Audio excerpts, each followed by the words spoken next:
हे रायपुर से बिलासपुर से कोरबा,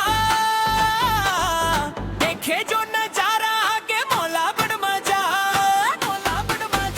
आगे मोला बड़ मजा रे, आगे मोला बड़ मजा। रायपुर से बिलासपुर से कोरबा,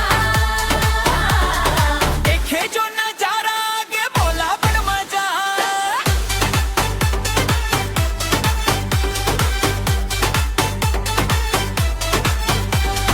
गाड़ी माँ बैठे बैठे रास्ता नापत है, हवा माँ तोर गोरियां चल उड़त है।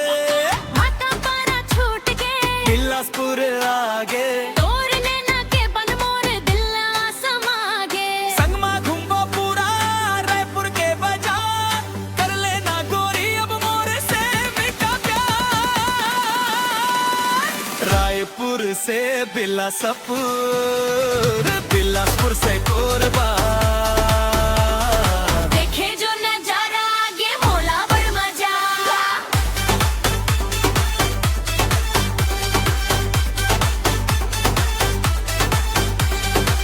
कोरबा के काजल ले वो चंपा के चश्मा, जंजगिर के जीस तोर जच ही बराबर।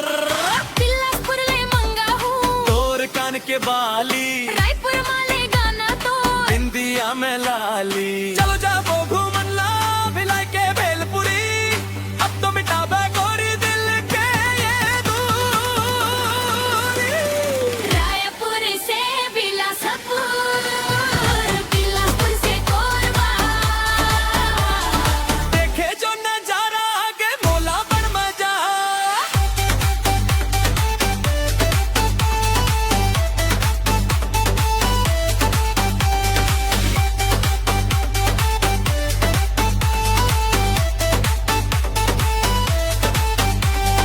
दुर्ग आऊ कांकेर के तू रामन हैरान है। तोर रूप के चर्चा माँ पूरा छत्तीसगढ़ परेशान है।